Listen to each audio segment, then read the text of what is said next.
Can a 20-year-old laptop still be useful in 2026? Today I'm going to find out by installing Linux on this Acer TravelMate 4102 WLMI, a laptop that was originally shipped with Windows XP and hardware from around 2005.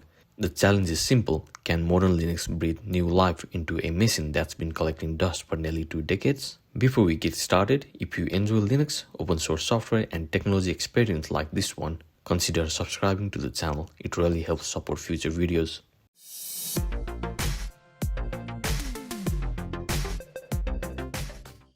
This is the Acer TravelMate 4102 WLMI.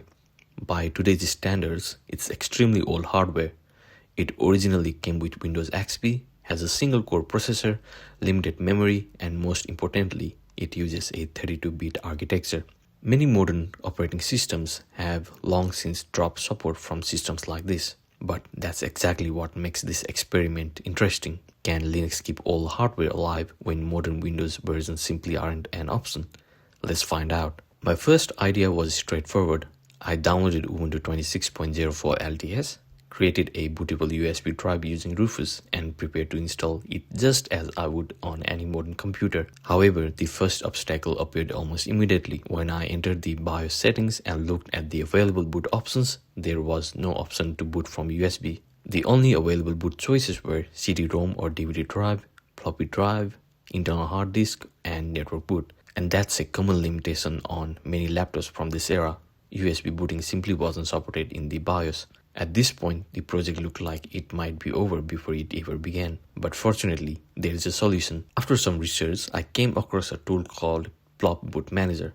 For those unfamiliar with it, PLoP is a small boot manager that can add USB booting capabilities to older computers, even when the BIOS doesn't support it. Since Windows XP was still installed on the laptop, I downloaded PLoP and copied it onto the machine. Inside the package was a script called install to boot menu.bat. I ran the install with administrative privileges. The installer modified the Windows boot menu and added a new startup option for PLoP Boot Manager. After the installation completed, I restarted the laptop. Sure enough, a new boot option appeared. I selected PLoP Boot Manager and was presented with a menu that finally included USB boot support. This was a major breakthrough. For the first time, this 20-year-old laptop could actually boot from a USB flash drive. With USB booting solved, I thought I was ready to install Ubuntu. Unfortunately, there was another issue waiting for me.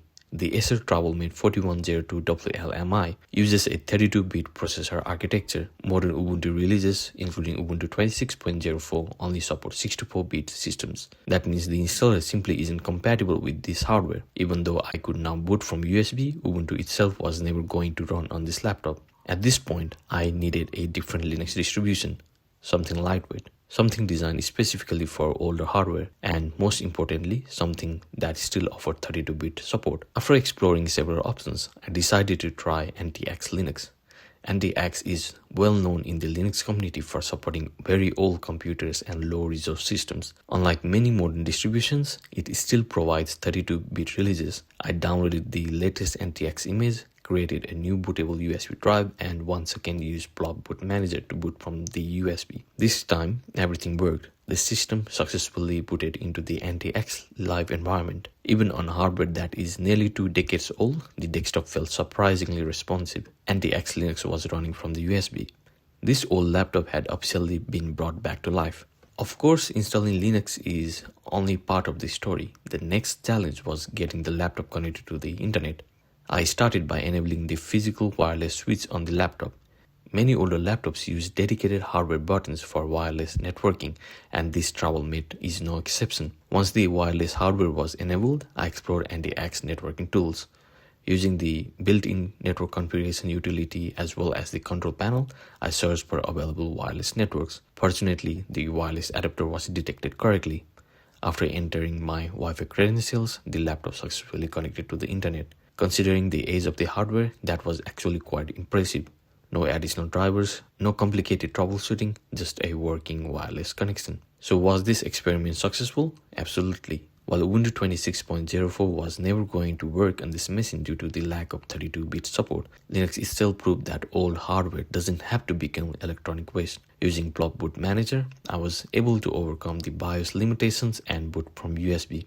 And with AntiX Linux, I found a modern operating system that still respects older computers. Will this laptop replace a modern workstation? Of course not. But for web browsing, lightweight tasks, learning Linux, retro computing, or simply extending the life of old hardware, it's still surprisingly capable. And perhaps that's one of the best things about Linux. Even after 20 years, hardware that would otherwise be discarded can still have a second life.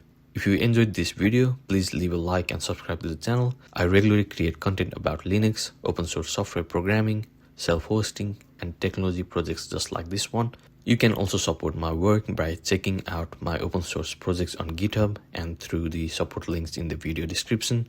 It would really motivate me to bring out other videos like this. Thank you for watching, and I'll see you in the next video.